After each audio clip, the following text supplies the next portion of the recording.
Okay, ఈరోజు ప్రార్థనతో మనం బైబిల్ స్టడీని స్టార్ట్ చేసుకుందాం. ఈ ప్రేయర్ చేద్దాం. పరిశుద్ధ ప్రేమ తండ్రి మీకు అందరి స్థుతులు స్తోత్రాలు ప్రభా. నాయన ఈ సమయం చూడలేని వాళ్ళు ఎంతో మంది ఉన్నారు, కానీ నాయన నాకు నాయన మా అందరికి నాయన ఈ సమయాన్ని ఇచ్చినందుకు మీకు వందనాలు ప్రభా. నాయన జ్ఞాపకం చేసుకోండి నాయన. బైబిల్ స్టడీ స్టార్ట్ చేస్తుండగా మీ యొక్క సన్నిధి మీరే తోడుగా నీడుగా ఉండండి ప్రభా. నాయన స్టార్టింగ్ నుంచి ఎండింగ్ వరకు నాయన మీరే అధ్యక్షత వహించండి ప్రభా. నాయన మీ మాటలు మూటలుగా మాకు అందజేయండి ప్రభా. నాయన యవ్వన కాలంలో నాయన ప్రతి విషయంలోనూ నాయన మా మాటలు, ప్రవర్తనలో, మా నడవడికలు, ప్రతి దాంట్లో నాయన మాదిరి చూపించాలని నీ వాక్యం సెలవిస్తుంది ప్రభా. నాయన అటు రీతిలో నాయన మా యవనచలకి నాయన దూరంగా ఉండి నాయన ఈ లోక మాలిన్యత మాకు ఎక్కడ అంటకుండా నాయన ఏ దుష్టుడు ఏ దుష్టుడు కను మా మీద పడకుండా నాయన యవన కాలాన్ని నాయన పరిశుద్ధంగా పవిత్రంగా ఉంచుకోవడానికి సహాయం చేయండి ప్రభా. నాయన ఈ సమయంలో మీరు మాకు ఇచ్చే నాయన మాటలను బట్టి మీకు వందనాలు ప్రభా. నాయన ఎంతో శ్రేష్టమైన మాటలు నాయన మాకు ఈ జూమ్ మీటింగ్ ద్వారా నాయన అక్క వాళ్ళ ద్వారా నాయన మాకు అందజేస్తున్న విధానం బట్టి నీకు వేలాది వందన స్తుతులు స్తోత్రాలు ప్రభా. నేను ఎంతో మందికి నాయన ఇలాంటి నాయన మాటలు లేక ఎంతో మంది నాయన వాళ్ళ యవనకాల జీవితాన్ని నాయన పాడు చేసుకున్నారు ప్రభా. కానీ నాకు మా అందరికీ నాయన మీ మాటలు ఇస్తూ నాయన మమ్మల్ని ఇంకా నాయన పరిశుద్ధతలోకి నడిపిస్తూ నాయన మీరు ఇచ్చిన రక్షణని నాయన కాపాడుకోవడానికి సహాయం చేస్తున్న విధానం బట్టి నీకు వందనాలు ప్రభా. నాయన మీరే తోడుగా నీడుగా ఉండమని నాయన విన్న వాటిని ఎక్కడ మేము త్రోసివేయకుండా నాయన పక్కన పెట్టకుండా నాయన మా హృదయంలో నాయన 30 60 నాయన 100 ఫలించడానికి సహాయం చేయమని నాయన పాపని నాయన నన్ను క్షమించమని ఇచ్చిన ప్రతి పాదాల చెందుకు చేర్చుకోమని నాయన ఇంకా జాయిన్ అవ్వాలని సహాయం చేయమని, నాయన ప్రతి పాదాల చెందుకు చేర్చుకోమని.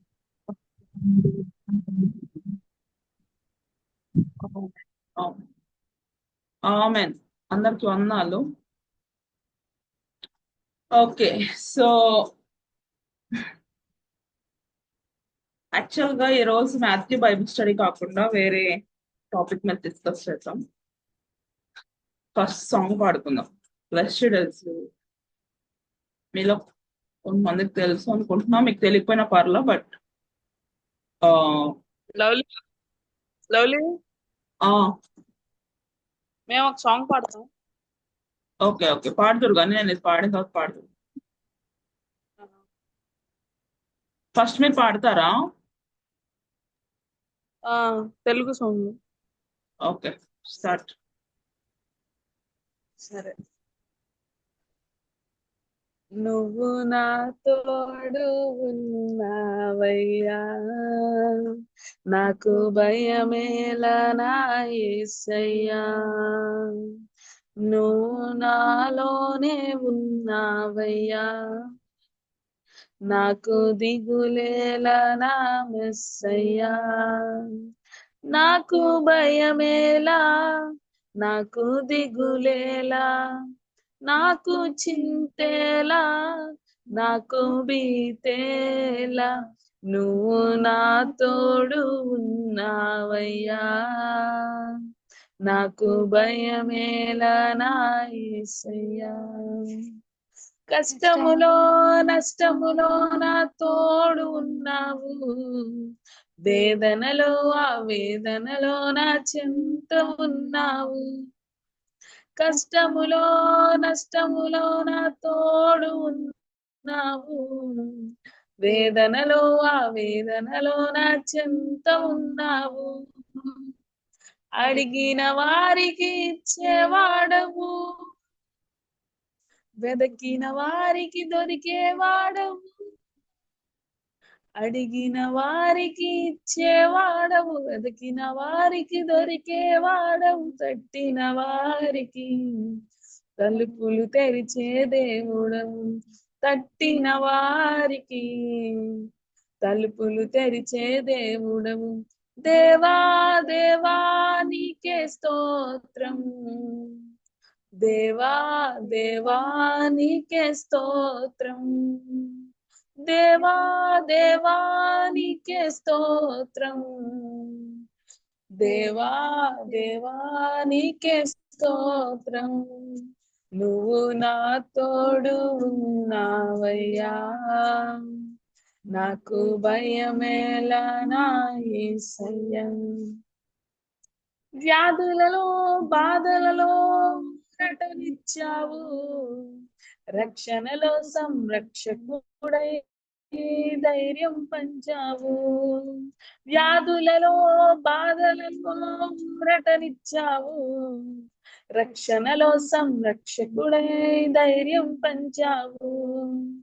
నేనే సత్యం అన్న దేవా, నేనే మార్గం అన్న దేవా, నేనే సత్యం అన్న దేవా, నేనే మార్గం అన్న దేవా, నేనే జీవము అని పలికిన దేవా, నేనే జీవము అని పలికిన దేవా.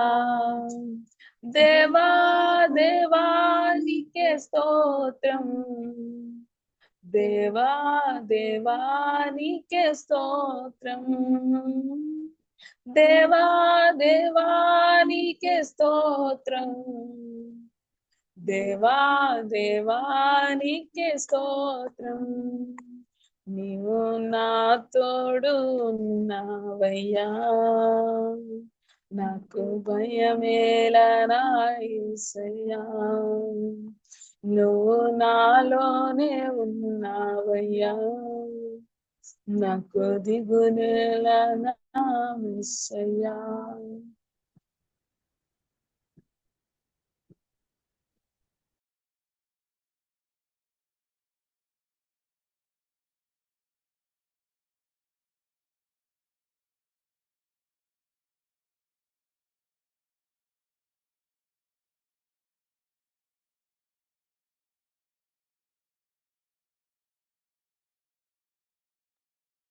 లవ్లీ మ్యూట్ లో ఉంది చూడు. సారీ. ఓకే. సో నేనేం చెప్తున్నానంటే ఈ సాంగ్ రాసింది ఒక ఆమె, తన పేరు ఫ్యానీ క్రాస్బీ. ఓకే. సో తను చాలా ఇంగ్లీష్ హిమ్స్ రాసింది. అయితే ఆ తనకి కళ్ళు చిన్నప్పటి నుంచి కళ్ళు ఉండవు. సో చిన్నప్పటి నుంచి కూడా తనకి కళ్ళు లేకుండానే పుట్టింది, అంటే చూపు లేదు.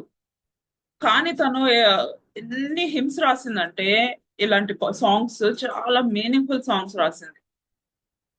ఇప్పుడు మాక్సిమం వరల్డ్ వైడ్ గా పాడుకుంటారు దీని సాంగ్స్, దీని రాసిన సాంగ్స్ అన్ని. మీకు ఎక్కడైనా సరే దాని బయోగ్రఫీ దొరికితే ఖచ్చితంగా చదవండి. ఫ్యానీ క్రాస్బీ మన బుక్ స్టాల్ లో కూడా ఉంది.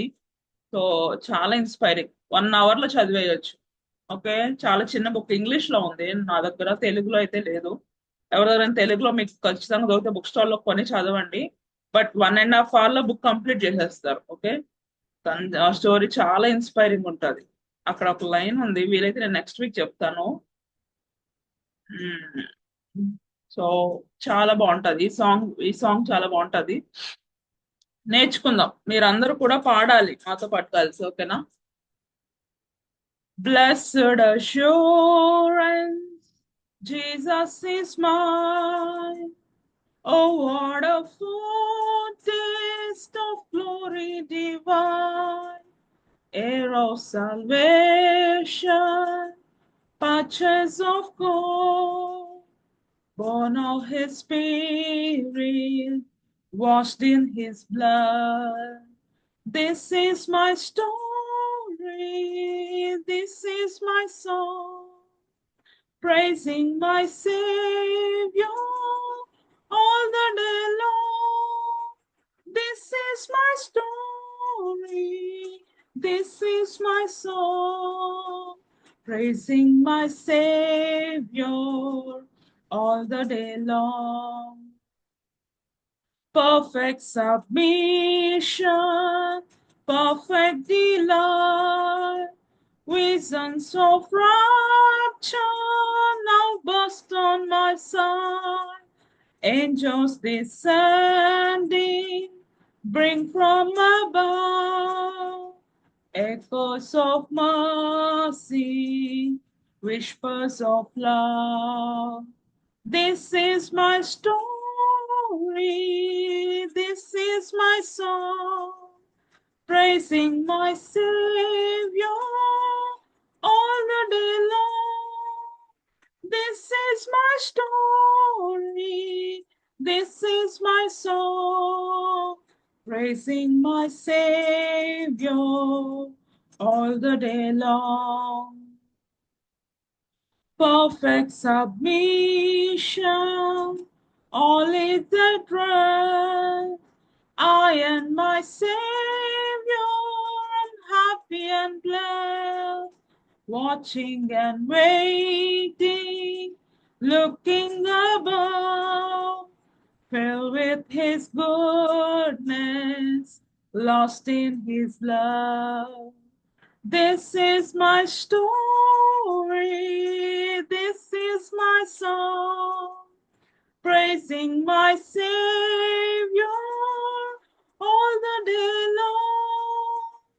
This is my story, this is my song, praising my Savior all the day long. So ఇది మన అష్యూరెన్స్. మనం ఎప్పుడైతే యేసయ్యని మనము సొంత రక్షకునిగా అంగీకరిస్తామో ఆ నిశ్చయిత, అష్యూరెన్స్ అంటే నిశ్చయిత. Jesus is mine, O word of fortress of glory divine. అంటే మనం పరలోకంలో అనుభవించే ఆనందాన్ని కొంత ఈ లోకంలో మనం అనుభవిస్తుంటే అది ఎంత ఎంత గొప్పగా ఉంటుందో కదా. హెయిర్ ఆఫ్ సాల్వేషన్ అంటే రక్షణ ఆనందం, రక్షణ అనుభవము. హెయిర్ అంటే అది ఒక స్వాస్థ్యం లాగా మనము పొందుకుంటాం కదా. Purchase of God, Born of his spirit, washed in his blood. So ఆయన రక్తం ద్వారా కడగబడిన మనము ఆ నమ్మకం, ఆ నిశ్చయిత, ఆ రక్షణ, ఆ నిశ్చయిత మనకు వచ్చినప్పుడు ఆ పరలోకాన్ని ముందుగానే మనం రుచి చూస్తాం. అది ఎంత గొప్ప అనుభవమో కదా అన్నది ఈ పాట meaning. So this is my story, this is my song, praising my saviour all the day long. So ఇదే నా పాట, ఇదే నా కథ. సో ప్రతిరోజు నేను ఇంకా దేవుని గురించి ఇలాగా చెప్తూ ఉంటాను. All the day long I will be praising God all the day long. This is my story, this is my song, praising my saviour all the day long. So రోజంతా కూడా నేను ఇలా పాడుకుంటూ ఉంటా, ఇలా చెప్తా ఉంటా. Okay, so perfect submission, perfect delight, visions of rapture now burst on my sight. యాక్చువల్గా ఈ పాట రాసిన ఆమెకి ఫ్యానీ క్రాస్బీకి ఐసైట్ లేదు కదా, కానీ తన పరలోకపు ఆనందాన్ని రుచి చూచింది. తర్వాత visions of rapture now burst on my sight. So ఆ పరలోకపు రెండవ రాకలో దేవుడు వస్తుంటారు కదా, ఆ సంఘటనలన్నీ ఆమె కనపడతాం. సో ఆ ఆనందాన్ని ఆమె ఎక్స్ప్రెస్ చేస్తుంది. Angels descending, bring from above, echoes of mercy, whispers of love. So ఇవన్నీ కూడా ఆమె అనుభవిస్తుందంటే ఇలా పాటలాగా రాసింది, ఆ సంతోషం, ఆ ఆనందాన్ని. Perfect submission, all is at rest. I and my saviour happy and bless, watching and waiting, looking above, filled with his goodness, last in his love. So ఈ సాంగ్ అంతా ఆమె అనుభవాన్ని రాసింది. సో మనం కూడా మన ఆత్మీయ జీవితంలో మన రక్షణ ఆనందాన్ని గుర్తు చేసుకుంటాం, మరలా మరలా పాడుకోదగిన సాంగ్ ఇది. మీకు ఇంకా ఫుల్ మీనింగ్ కావాలంటే ఒకసారి గూగుల్కి వెళ్ళి ప్రతి వర్డ్ ని టైప్ చేసి ఆ మీనింగ్ మీరు తెలుసుకోండి. ఏంటంటే నేను చెప్పిన దానికన్నా మీరు మీ ఓన్ గా ఆ మీనింగ్ తెలుసుకుంటే అది మీరు ఎప్పుడు మర్చిపోలేరు. ఓకేనా? సో నాకు తెలియని నేను అలానే గూగుల్లో సెర్చ్ చేసి నేర్చుకుంటాను. సో ఈ సాంగ్ లో మీకు ఏమైనా ఇంకా అర్థం కాకపోతే ఖచ్చితంగా మీరు ఒకసారి గూగుల్లో ప్రెస్ చేసి మీనింగ్ ఫుల్ గా తెలుసుకోండి. ఓకేనా? ఓకే, ఒక్క నిమిషం. సో ఇప్పుడు చాలా ఒక విషయం గురించి నేను మాట్లాడదాం అనుకుంటున్నా. ఏంటంటే రీసెంట్ గా మనందరికి తెలిసిన విషయమే. ఏంటి ఆ విషయం చెప్పండి? లైక్ క్రిస్టియన్స్ అందరూ కూడా ఈ వీక్ ఒక ఇన్సిడెంట్ ద్వారా వెళ్తున్నాము మన అందరం కూడా. ఏంటది చెప్పండి? ప్రవీణ్ పగడాల ప్రవీణ్ గారు దేవుని దగ్గరికి వెళ్ళిపోయారు కదా. అయితే నేను కూడా వింటూ ఉండగా ఆయన లైఫ్ నుంచి కొన్ని విషయాలు నేర్చుకున్నాను. So such an inspiring life అయింది. నాకు తెలుసు, ఆయన ముందే తెలుసు, లైక్ ఆయన డిబేట్స్ నేను వింటా ఉండేదాన్ని, బట్ నాట్ మచ్. లైక్ కొన్ని మెయిన్ ఏమైనా ఇంపార్టెంట్ టాపిక్ మీద మాట్లాడుతుంటే వినేదాన్ని. ఆయన చాలా డిబేట్స్ చేశారు, బట్ రిలేటెడ్ గా ఏమైనా నేను నేర్చుకోవాలి అనుకుంటేనే వినేదాన్ని. అయితే బట్ ఇంకా ఈ వీక్ లో కొంచెం ఇంకా ఆయన గురించి నేర్చుకుంటే ఇంకా ఒక క్రిస్టియన్ ఎలా జీవించాలి, ఒక క్రిస్టియన్ ఈ లోకంలో ఉన్నప్పుడు వాళ్ళ టైం ఎలా మంచిగా స్పెండ్ చేయాలన్నది ఆయన రియల్ గా ఒక ఎగ్జాంపులర్ లైఫ్. అండ్ లైఫ్ అలాగా లైక్ చాలా మంది సేవకి ఫుల్ టైం మినిస్ట్రీకి దేవుడు పిలుస్తారు, పిలిచినప్పుడు వస్తారు. కానీ ఈయన ఫుల్ టైం మినిస్ట్రీ చేశారు. బట్ ఆయన వర్క్, ఆయన ఆయన జాబ్ చేస్తూ తర్వాత జాబ్ చేసిన తర్వాత ఆయనకు వచ్చే మనీతో మినిస్ట్రీ వర్క్ చేయడం.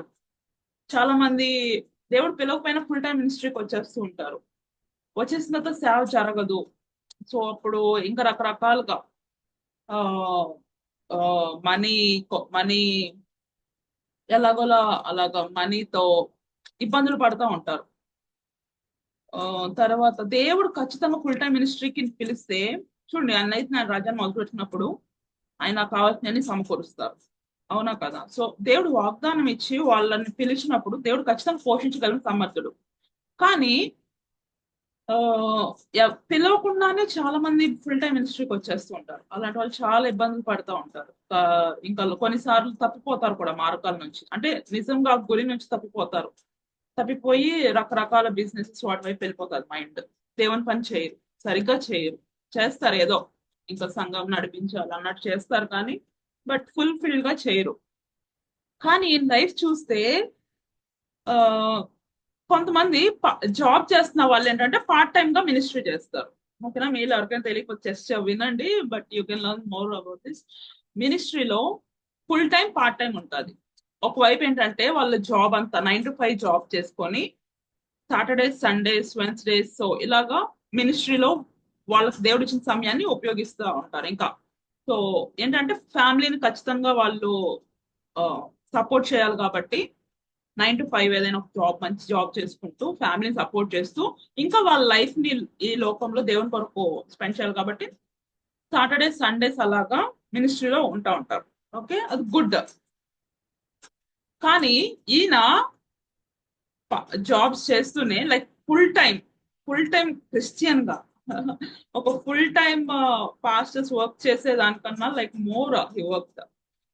So it's such an inspiring life. దాని తోడు ఆయన చాలా చదవడం, చాలా విషయాలు ఆయన చాలా విషయాల మీద ఆయనకున్న అవగాహన నాట్ ఓన్లీ క్రిస్టియన్స్ కి ఉన్న డౌట్స్ తీయటమే కాదు, తర్వాత క్రిస్టియన్స్ కి ఇంకా చాలా విషయాల మీద అవగాహన లేకపోవడం, వాటన్నిటి మీద కూడా రకరకాల విషయాలు ఇంకా చాలా పుస్తకాలు చదివి ఆయన ఆ జ్ఞానం సంబంధించుకొని చాలా క్వశ్చన్స్ ఆన్సర్ చేయగలిగాడు. నాకు ఒకటి అర్థమైంది, ఆయన ఎలా చనిపోయారు అన్నది మనకు తెలియదు, కానీ బట్ దేవుడు ఆయనకి ఇచ్చిన సమయాన్ని సద్వినియోగం చేసుకొని ఇంకా ఇంకా ఆయన ప్లస్ వాళ్ళ ఫ్యామిలీ గురించి ఎక్కడా తెలియలేదు ఇంతవరకు. ఇప్పుడే ఆయన ఫ్యామిలీ గురించి తెలిసింది. ఇప్పుడే ఇంకా ఫ్యామిలీ బ్యాక్గ్రౌండ్, ఇంకా చాలా మంది పిల్లల్ని ఆయన ఫ్యామిలీలో పెంచుకుంటున్నాడు. మోర్ దెన్ 10 అంటున్నారు, నాకు తెలియదు. బట్ చాలా మంది పిల్లల్ని ఆయన పెంచుకుంటున్నారు. సో మనం కూడా ఇలాంటి వాళ్ళని చూసినప్పుడు నేర్చుకోవాలి.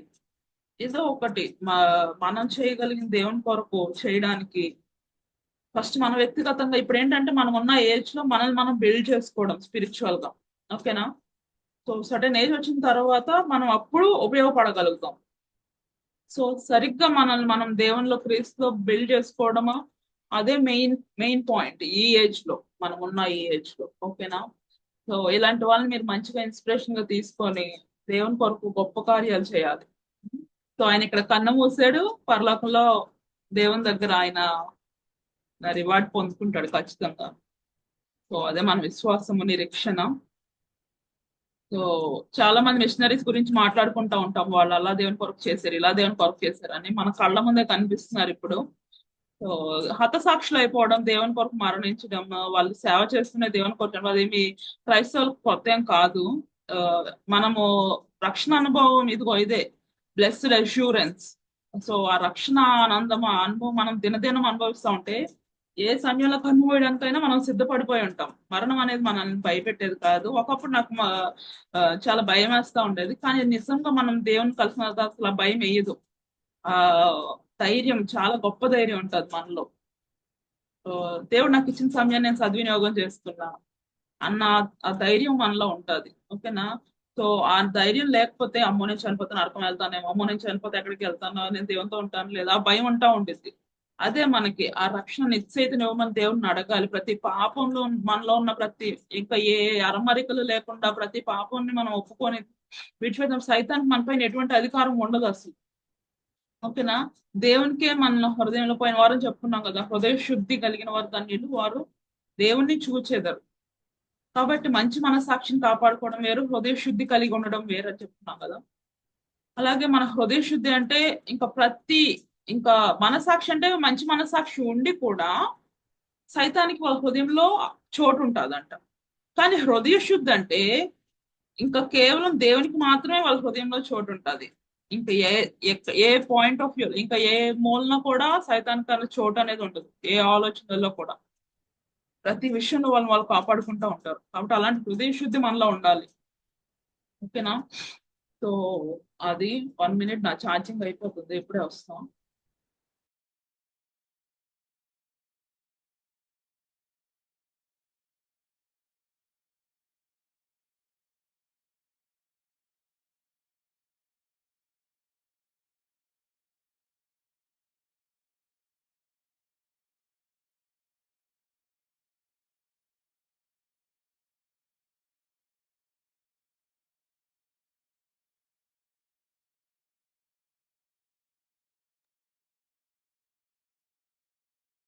ఓకే.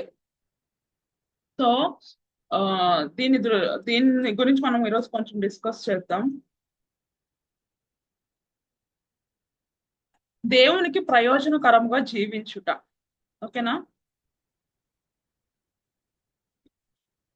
తలాంతుల ఉపమానంలో ప్రతి దాసునికి ప్రభువు చేత తలాంతులు ఇవ్వబడినవి. ఓకేనా? మీరు ఈ రెఫరెన్స్ చూడండి, మత్తయి సువార్త 23:15 ఉంటది. అనగా దేవుడు వేరు వేరు ఆత్మీయ వరములను మనందరికీ ఇచ్చును, మనకు దేవుని చేత ఇవ్వబడిన వరముల మేరకే మనం ఫలించాలని ప్రభు కోరుచున్నాడు. సో దేవుడు మనకి ఏమేమైతే ఇచ్చారో వాటిలో, అంటే అవి సీడ్స్ అన్నట్టు, అవి మనలో దేవుడు పెట్టినప్పుడు అంతవరకు మనం ఫలిస్తే చాలు. ఇప్పుడు మ్యాంగో సీడ్ పెడితే ఏమొస్తుంది? మ్యాంగో ట్రీ వస్తుంది కదా. తర్వాత కోకోనట్ పెడితే కోకోనట్ ట్రీ వస్తుంది. సో దేవుడు మనలో ఏ సీడ్స్ అయితే పెట్టారో, ఎంతవరకు అయితే మనకు క్యాపబిలిటీ ఉందో అంతవరకు మనము ఫలిస్తే చాలు. దేవుని చేత ఇవ్వబడిన వరముల మేరకు మనం ఫలించాలని ప్రభు కోరుచున్నాడు. విశ్వాసులమైన మనకందరకు క్రీస్తు శరీరం అనే సంఘంలో ఏదో ఒక పని, ఏదో ఒక బాధ్యత ఉంటుంది. నాకేమి రాదు, నేనేమి చేయలేనని ఎవ్వరు అనుకోకూడదు. క్రీస్తు శరీరము అంటే, శరీరం అంటే ఇందులో చాలా పార్ట్స్ ఉన్నాయి. హ్యాండ్స్ ఉన్నాయి, లెగ్స్ ఉన్నాయి, ఐస్, ఇయర్స్, నోస్, మౌత్ అన్ని ఉన్నాయి కదా. నోరు మాట్లాడుతుంది, కళ్ళు చూస్తున్నాయి, ఏది చేయాలనుకుని అది చేస్తున్నట్లే క్రీస్తు శరీరంలో, సో బాడీ ఆఫ్ క్రైస్ట్ లో చాలా వర్క్స్ ఉన్నాయి, చాలా పనులు ఉన్నాయి. మనం ఏం చేయగలమో అది మనం చూడాలి, ఎదుర్కోవాలి. ప్రభు నేనేం చేయగలను, నా స్టాండ్ ఎక్కడ, నేను ఎక్కడ నిలబడాలి అని మనము దేవుణ్ణి అడగాలి, దేవుని సహాయం కోరాలి. తర్వాత మనకి ఏమన్నా నేర్చుకోగలిగితే నేర్చుకోవాలి, ఖచ్చితంగా ప్రయాసపడాలి నేర్చుకోవడానికి. ఓకేనా? నేను నేర్చుకోగలను ఇది అన్నది నేర్చుకోవాలి. అందరికి పుట్టుకతో అన్ని రావు కదా. సో మనం నేర్చుకొని ప్రభా ఇక్కడ నేను నిలబడగలనేమో, నాకు సహాయం చేయండి, నేను నిలబడతాను, నాకు సహాయం చేయడానికి మనం ప్రార్థన చేసుకోవాలి. అలా నిలబడటానికి మన ప్రయత్నం చేస్తుంటే దేవుడు ఖచ్చితంగా మనం నిలబెడతారు. సో క్రీస్తు శరీరం అనే సంఘంలో ఏదో ఒక పని ఉంటుంది. చాలా మంది మేము చూస్తూ ఉంటాము, ఎవరైనా వచ్చి చెప్తే గాని చేయడానికి ఇష్టపడరు. లేదు, మా మమ్మీ చెప్తా ఉంటారు, మీరు ఎప్పుడు కూడా ఒకరు చెప్పేదాకా వెయిట్ చేయొద్దు. సహవాసంలో కానీ, ఎక్కడైనా రిట్రీట్స్ వెళ్ళినప్పుడు కానీ, లేకపోతే ఇక్కడ మనం ప్రేయర్స్ ఉన్నప్పుడు, ఎక్కడైనా సరే చెప్పేదాకా వెయిట్ చేయొద్దు. మీరు చేయగలిగింది ఉంటే మీరు చేసేయండి. ఓకేనా? మనం చేయగలం అని తెలుస్తుంది కదా పని, సో వెంటనే మనం చేసేయడానికి ప్రయత్నం చేయాలి. ఓకేనా? అలాగ మనం నేర్చుకుంటాం. ఆ విషయాలలో మనం ఒకరితో ఒకరు పోల్చుకొనకూడదు. అయితే మీనాల గురించి ఉపమానంలో అందరికీ, అనగా 10 మంది సేవకులకు కూడా ఒక మీనా ఇవ్వబడినది. వారందరికీ డబ్బు సమానంగా ఇవ్వబడినప్పటికీ ఫలితం ఒకేలాగా లేదు. అలాగే బహుమానం కూడా ఒకేలాగా ఉండదు. ఇది మనం అందరము పొందిన ఒకే ఒక్క జీవితాన్ని చూపిస్తున్నది. ఇక్కడ లూకాలో వేరే ఉపమానం ఉంటుంది. 10 మంది సేవకులు కూడా ఒక మీనా ఇవ్వబడినది. వారందరికీ డబ్బు సమానంగా ఇవ్వబడినప్పటికీ ఫలితం ఒకేలాగా లేదు. ఒకసారి లూకా 19:12-27 చదవండి ఎవరైనా. లూకా సువార్త 19వ అధ్యాయము 12. నేను చదువుతున్నాను వినండి. 10 మంది పిలిచి 10 మీనాలు ఇచ్చి నేను వచ్చే వరకు వ్యాపారం చేయడానికి వారితో చెప్పాను. అయితే అతను ద్వేషించి నిలటకు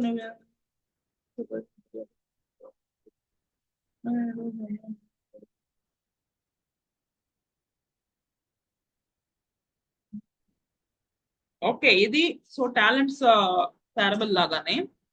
అయితే ఫలితం వేరేలాగా ఉంది. అందరికి ఇచ్చినా సరే ఒక్కొక్కరికి ఒక్కొక్కలాగా ఇచ్చాడు ఆయన కూడా. ఇది మనం అందరం పొందిన ఒకే జీవితాన్ని చూపిస్తున్నది. చివరకు దేవుని దృష్టిలో మనం అందరము సమానమే అనుకొనుట ఒక్క భ్రమయే. సో అందరూ సమానం కాదు. అందరికి దేవుడు ఎవరి సామర్థ్యాన్ని బట్టి వాళ్ళనే లెక్క అడుగుతారు. 5 ఇచ్చిన వాళ్ళని 5 లెక్క అడిగారు, 2 ఇచ్చిన వాళ్ళు 2 అడిగారు. సో ఎవరితో మనం ఈ విషయంలో కంపేర్ చేసుకోకూడదు. కానీ మనం ఏం చేయగలమో దేవుని కొరకు వాటి మీద మనం దృష్టిని పెట్టాలి. అప్పుడే మనము మన యొక్క ప్రణాళికను మిస్ అవ్వము, మన ప్లాన్ మిస్ అవ్వము. లేకపోతే ఇతరులతో కంపేర్ చేసుకుంటూ ఉంటే ఖచ్చితంగా మన ప్రణాళిక, దేవుడు మన పట్ల కలిగిన ప్రణాళికను మిస్ అయిపోతాం. ఎవరైతే వారి జీవితంలో ఎక్కువ నమ్మకంగా ఉంటారో తప్పకుండా వారికి ఎక్కువ బహుమానం ఉంటుంది. కాబట్టి మనకి ఇచ్చిన వాటిలో నమ్మకంగా మనం ఉండడానికి ప్రయత్నం చేస్తే చాలు. అప్పుడే వాళ్ళకి ఎక్కువ బహుమానం ఉంటుంది. అనగా మనం కేవలం బహుమానం కొరకు పరిచర్య చేస్తామని కాదు. ద్రాక్ష తోట ఉపమానంలో ఎక్కువ జీతం ఆశించిన వారు చివరగా జీతం పొందినట్లుగా చూస్తాం. ఇంకొక ఉపమానం ఉంది మత్తయి సువార్త 20లో. మీరు ఈ రిఫరెన్స్ బట్టి చదవండి ఒకసారి. కానీ మనం ప్రేమతోను మరియు ప్రభు ఎడ్ల కృతజ్ఞత చేసిన ఎడ్ల మన పనిని బట్టి జీతము పొందేదాం. మనకు అందరికి రోజుకి 24 గంటల సమయమే ఉన్నది మరియు ఒక విధమైన శరీర ఇచ్ఛను జయించాలి. మన నమ్మకత్వము స్వాభావికమైన యోగ్యత గల మీద ఆధారపడదు, కానీ త్యాగం చేయడానికి మనకున్న ఇష్టాన్ని బట్టి ఉంటుంది. 10 మీనాలు సంపాదించిన వాని కంటే 5 మీనాలు సంపాదించిన వాడు తక్కువ త్యాగం చేయాల్సి ఉంటుంది. సో ఇక్కడ చూడండి, దేవుని పనికి వచ్చేసరికి స్ట్రగుల్ ద్వారా వెళ్ళడానికి చాలా మంది ఆలోచిస్తారు. వాళ్ళు చేయగలిగిన పని అయినా సరే ఏదైనా స్ట్రగుల్ ఉంటుంది అంటే కంఫర్ట్ జోన్ చూసుకుంటారు ఫస్ట్. ఇది నాకు కంఫర్టబుల్. అది దేవుని పని అయినా సరే కంఫర్ట్నెస్ చూసుకుంటారు. నేను చెప్తున్నాను, ఎప్పుడైతే మనం కంఫర్ట్నెస్ చూసుకుంటానికి ప్రయత్నం చేస్తామో అక్కడ మనం దేవుని పని చేస్తున్నట్టు కాదు. ఖచ్చితంగా సాక్రిఫైస్ ఏదో కనపడాలి అక్కడ. కష్టపడుతున్నట్టు నేను ఇంట్లోనే పని చేయలేదు, చర్చిలో ఇంత పని చేయాలా అనుకోకూడదు మనం. సో దేవుని సన్నిధికి వచ్చేసరికి ఎంతో కొంత మనము అక్కడ చేయలేదు ఇక్కడ చేయడానికి, లేకపోతే ప్రయత్నం చేయడానికి. ఇది నాకు రాదు కానీ నేర్చుకుంటా, నేను ట్రై చేస్తా అన్న మనసు మనలో ఉండాలి. సో స్ట్రగుల్ ద్వారా మనం వెళ్ళాలి. చూడండి, 10 మీనాలు సంపాదించిన వాడు 5 మీనాలు సంపాదించిన వాడికి ఎంతో కొంత ఎక్కువే వర్క్ చేశాడు కదా. కాబట్టి మనము బహుమానం పొందాలని పరిగెడుతున్నాం, అవునా కదా. ఎంతో మంది పరుగు పందెంలో ఉంటారు కానీ బహుమానం వచ్చేది ఒక్కరికి. అలాగే మనం కూడా బహుమానం పొందాలని పరిగెడుతున్నప్పుడు మనం కూడా ఏం చేయాలి? ఎక్కువగా కష్టపడాలి, ఎక్కువగా ప్రయాసపడాలి, ఎక్కువగా త్యాగం చేయాలి, ఎక్కువగా సాక్రిఫైస్. మనం చేయగలిగింది, కంఫర్ట్నెస్ చూసుకోకూడదు. చేయగలిగింది చేయగాలి. కొన్నిసార్లు మనము చేయలేనిది ఉంటుంది, అది మనకు తెలియదు. ఇంకా మనం చేయగలిగింది. మా మమ్మీ ఎప్పుడు ఇదే చెప్తుంటారు, నేను బ్రతికినంతకాలమే చేయగలను ఏ పని అయినా సరే, నేను చనిపోయిన తర్వాత నేను చేయలేను కదా అంటారు. సో చాలా మా మమ్మీ ఏది చేయగలదో చాలా వర్క్ చేస్తారు. ఫ్యామిలీ బ్యాలెన్సింగ్ ఏంటి, లేకపోతే వర్క్ ఏంటి, చర్చ్ వర్క్ ఏంటి. తర్వాత చర్చ్ లో చాలా సార్లు అనేక మంది బలపరచడానికి మా మమ్మీ మాట్లాడుతూ ఉంటారు. మా మమ్మీ చాలా ఇన్స్పిరేషన్ ఉంటారు మాకు. కాబట్టి నేర్చుకోవాలి మనం దేవుని పని చేయడానికి. ప్రభా నేను ఎక్కువ కష్టపడాలయ్యా, నాకు అసలు ఏమి రాదేసయ్యా, నేను ఎలాగైనా సరే నీ పని చేయడానికి నాకు సహాయం చేయండి సయ్యా అని మనం దేవుడిని అడిగితే దేవుడు మనకి సహాయం చేస్తారు. అలాగా మనం దేవుని కొరకు నిలబడగలం, నేర్చుకోగలం. ఇంకొకటి ఏంటంటే, కొంతమంది మొహమాట పడతా ఉంటారు దేవుని పని చేయడానికి. నీకు రాకపోతే ఎవరైనా అలా చేస్తూ ఉంటే వాళ్ళని అడిగి నేర్చుకోవాలి. ఏదైనా సరే అది పాటలు పాడటం అవ్వచ్చు, బైబిల్ చదవడం అవ్వచ్చు, వర్క్ చేయడం అవ్వచ్చు, హెల్ప్ చేయడం అవ్వచ్చు, చర్చ్ క్లీనింగ్ వర్క్ అవ్వచ్చు, ఏదైనా సరే ఇది నాకు తెలీదు ఎలా చేయాలి అని మనం అడగాలి, మొహమాట పడకూడదు. ఎందుకంటే మనము చర్చ్ గా కలిసేది ఎప్పుడో ఒకసారి, రిట్రీట్స్ అయితే సంవత్సరానికి ఒకసారి, లేకపోతే చర్చెస్ అయితే యూత్ మీటింగ్ లో వారానికి ఒకసారి కలుస్తాం కదా.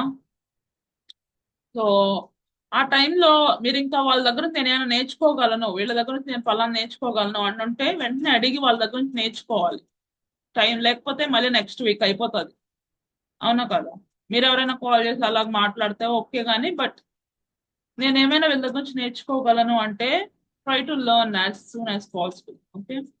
తర్వాత ఎవరైతే తమ బలహీనతలను బట్టి మరియు అయోగ్యతలను బట్టి నిందిస్తారో వారికి వేరే వారి కంటే ఎక్కువ శరీర దురాశలు ఇచ్చలు ఉన్నవని అనుకుంటారు. మనకున్న స్వభావం బట్టి కొన్నిట్లో బలంగా ఉంటాము మరియు కొన్నిట్లో బలహీనంగా ఉంటాము. అయితే అన్నిటిని జయించుటకు మనకు సహాయం చేయుటకు పరిశుద్ధాత్ముడు మనలోనికి వచ్చి ఉన్నాడు. ప్రత్యేకమైన శోధన అనేది ఏదీ లేదు. మనమందరము ఒకే రీతిగా శోధించబడతాము మరియు మన శక్తికి మించిన శోధన మనకు రాదు. సో చాలా మందిని చూసా, దేవుని పనిలో వాళ్ళు ఉండడానికి ఏదో ఒక సాకు అడ్డు పెట్టేసుకుంటారు. ఇంకా వాళ్ళకి వాళ్ళే నాకు బాగోలేదు, నాకు ఇది చేయలేను, అది చేయలేను, నాకు రాదు, నాకు ఈ పని రాదు అని చెప్పి ఇంకా అడుగు ముందుకు వేయరు. తర్వాత ఆ, అందరూ మనుషులందరూ ఒకటే, అందరూ శోధించబడటం, అందరికీ ఆ శోధనలు వస్తూ ఉంటాయి. లేకపోతే ప్రత్యేకమైన శోధన అనేది ఏదీ లేదు. ప్రతి ఒక్కరు కూడా ఆ, శోధించబడిన వాళ్ళు. మనం అందరం ఒకే రీతిగా శోధించబడతాము మరియు మన శక్తికి మించిన శోధన మనకు రాదు. సో దేవుడు కూడా అంతే, మనల్ని టెస్ట్ చేస్తున్నప్పుడు కూడా 10th క్లాస్ పేపర్ తీసుకెళ్ళి మనం 5th క్లాస్ వాళ్ళకి ఇవ్వం కదా ఎగ్జామ్ రాయడానికి. 5th క్లాస్ వాళ్ళకి 5th క్లాస్ పేపరే ఇస్తాం. అలాగే దేవుడు కూడా మనము భరించలేనంత శోధన మనకు రానివ్వడు. మనం ఏదైతే బ్యాలెన్స్ చేయగలమో, ఏదైతే మనము ఆ టెస్ట్ ద్వారా మనం వెళ్తే ఇంకా ఒక మంచి పర్సన్ గా మనం మారగలమో, దేవుడు అలాంటి వాటి ద్వారానే నడిపిస్తారు. కాబట్టి ఇలాంటి విషయాలను అడ్డు పెట్టేసుకొని దేవుని పనిలో మనము అడుగులు ముందుకు వేయకుండా ఉండకూడదు. ఎందుకంటే యవన కాలం త్వరగా గతించిపోతుంది. ఈ యవన కాలంలో మీరు వేసుకున్న పునాదే నిలబడుతుంది. ఓకేనా? ఈ యవన కాలంలో మనం దేవుని కొరకు నిలబడిందే, తర్వాత ఆ ఫలితాన్ని మనము చూడగలుగుతాం. తర్వాత చూడండి, నమ్మకస్తులకు ఇచ్చే బహుమానముల గురించి ప్రభు చెప్పుచు వారిని భూమి మీద పట్టణాలను పరిశీలించుటతో పోల్చారు. ఒక ఆత్మీయ మనుషుడు ఇతరుల మీద అధికారం చేయాలని చూడడు గాని తన శరీర ఇచ్చల మీద జయం పొందుటకును మరియు దేవునికి అతి సమీపంగా ఉంటకును అతడు ముందుకు చూస్తాడు. అదే సమయంలో ఎవరైతే నమ్మకంగా ఉంటూ పరీక్షించబడతారో వారికి దేవుడు ఆత్మీయ అధికారాన్ని ఇస్తారు. నేను చాలా మంది దేవుని సేవకుల్ని చూశాను, వాళ్ళు వాళ్ళ జీవితం యొక్క చివరి సమయానికి వచ్చేసరికి కూడా ఆ హంబుల్నెస్, ఆ ఫెయిత్ఫుల్నెస్, వాళ్ళని వాళ్ళు పరీక్షించుకోవడమే, వాళ్ళని వాళ్ళు టెస్ట్ చేసుకోవడమే కానీ అసలు అది నాకు చాలా చాలా అసలు ప్రభా ఇంత పెద్దవాళ్ళు అయిపోయిన తర్వాత కూడా ఆ, ఇంత కొన్నిసార్లు ఏంటంటే వయసు పెరుగుతూ ఉండగా వాళ్ళు వాళ్ళు టెస్ట్ చేసుకోవడం ఉండదు. జనరల్ గా ఆ, ఇతరులని ఏదో ఒకటి అంటమే ఉంటది, కనుగుతాం గొనగడం అలాగా. చాలా మంది దేవుని సేవకులు నేను చూసినప్పుడు ఆ ఆ ప్రభు నా యొక్క లైఫ్ ఎండింగ్ లో నేను కూడా ఇది కలిగి ఉండాలి. ఇప్పటి నుంచి కొన్నిసార్లు స్టార్టింగ్ లో మొదట్లో ఉన్నంతగా మనం ఎండింగ్ లో ఉండం. ఆ దేవుని ప్రేమించినంతగా లేదు, అదే మనం అలా ఉండాలి. ఎండింగ్ లో కూడా అంత నమ్మకంగా మనం ఉండాలి. మనల్ని మనం పరీక్షించుకుంటా, మనల్ని మనము చూసేసుకుంటా, దేవుని ఎదుట నిర్దోషిగా మనం నిలబడగలిగేలాగా ప్రతి దాన్ని మనల్ని మనం చూసుకుంటా ఉంటే అప్పుడే మనము అంతవరకు నిలబడిన వాడే రక్షించబడతారు కదా. కాబట్టి అక్కడ మధ్యలో మనం విడిచిపెట్టబడకూడదు. ప్రవ్వా నేను నిన్ను పట్టుకున్నానయ్యా, నువ్వు నన్ను పట్టుకోండి, అంతవరకు నన్ను నమ్మకంగా నిలబెట్టండి అయ్యా అని చెప్పి మనము ఈ విషయాన్ని గురించి అడుగుతూ ఉండాలి. ఎవరైతే నమ్మకంగా ఉంటూ పరీక్షించబడతారో వారికి దేవుడు ఆత్మీయ అధికారాన్ని ఇస్తారు. మనల్ని మనం పరీక్షించుకుంటూ మనల్ని మనము దేవుని సన్నిధిలో నమ్మకస్తులుగా ఉంటే దేవుడు మనకు ఆత్మీయ అధికారాన్ని కూడా ఇస్తారు. దేవుడు మనకు స్వచిత్తాన్ని ఇచ్చి ప్రజలు ఎవరు మనం చూడలేనప్పుడు మన ప్రవర్తనలో నమ్మకత్వాన్ని ఆయన చూస్తాడు. మన రహస్య పాపములను ఏ విధంగా నిర్వహిస్తామో ఆయన చూచుటయే గాక మనకున్న సమయమును, ధనమును, మనకున్న తలాంతులను ఎలా ఉపయోగిస్తున్నామో అనియు, మరియు మన ఆలోచనలు ఎలా ఉన్నాయో అని దేవుడు చూస్తాడు. సో చూడండి, సో ఎవరు చూడనప్పుడు మనము మన ఇష్టం వచ్చినట్టు ఉంటాం. కానీ దేవుడు అది కూడా చూస్తూ ఉంటారు, మన సమయాన్ని, మన ధనాన్ని. ఇప్పుడు మన స్టూడెంట్స్ గా ఉన్నాము, మన దగ్గర ఎక్కువ డబ్బులు ఉండవు, కానీ ఎంతో కొంత డబ్బులు అయితే ఉంటాయి. ఒక 100 రూపాయలు, ఒక 200లో ఏదో ఒకటి కొనుక్కోమని పెరిగిస్తారు. వాటిని కూడా మనం ఎలా ఖర్చు పెడుతున్నామో అది కూడా దేవుడు చూస్తారు. మనకున్న తలాంతులు సో ఎలా ఉపయోగిస్తున్నామని దేవుడు చూస్తారు, మరియు మన ఆలోచన ఎలా ఉన్నాయో అని దేవుడు మనల్ని చూస్తూ ఉంటారు. ఓకేనా? సో ఈ విషయాల్లో మనం నమ్మకంగా ఉండడం నేర్చుకోవాలి. నువ్వు ఖర్చు పెట్టే 10 రూపాయలు ఎలా నమ్మకంగా ఖర్చు పెడుతున్నావో దేవుని కొరకు. దేవుని కొరకు అంటే అదే, లైక్ వేస్ట్ గా ఖర్చు పెట్టకుండా నీకు అవసరమైనది కొనుక్కుంటున్నావా? ఈ చిన్న చిన్న విషయాలు ఎలా నమ్మకంగా ఉంటున్నావు, లేకపోతే నీ ఆలోచన ఎలా కాపాడుకుంటున్నావు, లేకపోతే నీ సమయాన్ని వ్యర్థమైన ముచ్చట్లతో గడుపుతున్నావా, లేకపోతే నిజంగా నీ చదువుకోవడం కొరకు, లేకపోతే అవసరమైన వాటి కొరకు ఖర్చు పెడుతున్నావా? ఇవన్నీ దేవుడు చూస్తూ ఉంటారు. ఇతరులు వాడిని చూడనప్పుడు, ఒంటరిగా ఉన్నప్పుడు చాలా మంది అశ్రద్ధగా ఉంటారు. ఎందుకంటే దేవుడు దూతలు, సాతాను మరియు దురాత్మలు వారిని ఎల్లప్పుడూ చూస్తుంటారని వారు గుర్తించారు. బహిరంగ జీవితం కంటే అంతరంగ జీవితంలో ఎవరైతే శ్రేష్టంగా ఉంటారో వారే ఆత్మీయులు. బహిరంగ జీవితం కంటే అంతరంగ జీవితంలో ఎవరైతే నిజంగా కాపాడుకుంటుంటారో వాళ్ళే ఆత్మీయులు. తన మీనాన్ని భూమిలో పాతిపెట్టిన వాడు కనీసం దాన్ని వడ్డీకి బ్యాంక్ లో వేయవలసింది.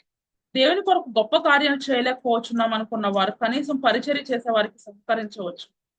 కాబట్టి చాలా మంది నేను అది చేయలేను, నేను ఇది చేయలేను అంటూ ఉంటారు. అలాంటి వారు కనీసం హెల్ప్ చేయొచ్చు. దేవుని బిడ్డలు పరిచర్య చేస్తూ ఉంటారు కదా, వాళ్ళకి వీళ్ళు కనీసం హెల్ప్ చేయొచ్చు. దేవుని కొరకు ఏమీ చేయలేని వారు అంటే ఎవరు ఉండరు. కానీ మనం వృధా చేసిన సమయం బట్టి పశ్చాత్తాపడి ఇప్పటి నుండి అయినా దేవుని కొరకు జీవించాలి. ఇప్పటి నుంచి అయిపోయింది ఏదో అయినా సరే అయిపోయినా కానీ ఇప్పటి నుంచి ప్రభు నేను ఎక్కడ నా సమయాన్ని వృధా చేసుకోకూడదు, నేను ప్రతి దానం నమ్మకంగా ఉండాలి. ప్రభు ఇదిగో నా సమయం నేను నీ కొరకు నేను ఇలా జీవించాలి, నాకున్న వాటితో నీ కొరకు నేను ఇలా బ్రతకాలయ్యా అని చెప్పి మనం ప్రార్థన చేయగలిగితే దేవుడు ఖచ్చితంగా మనకు తోడైండి మనల్ని నడిపిస్తారు. ఓకేనా? దేవుని కొరకు ఏమీ చేయలేని వారు అంటే ఎవరు ఉండరు. కానీ మనం వృధా చేసిన సమయాన్ని బట్టి పశ్చాత్తాపడి ఇప్పటి నుండి అయినా దేవుని కొరకు జీవించాలి. సో ఈ విషయాలన్నీ కూడా మీరు గుర్తుపెట్టుకోండి. అలాగ మన లైఫ్ ఈ లోకంలో కొనసాగించాలి. ఓకేనా? చిన్న ప్రార్థన చేసుకుందాము. గ్లోరీ చిన్న ప్రార్థన చేయవా? 1 minute ఉంది. ఓకే. పరిశుద్ధ సర్వాధికారి నీకే వందనాలు ఎస్సయ్యా.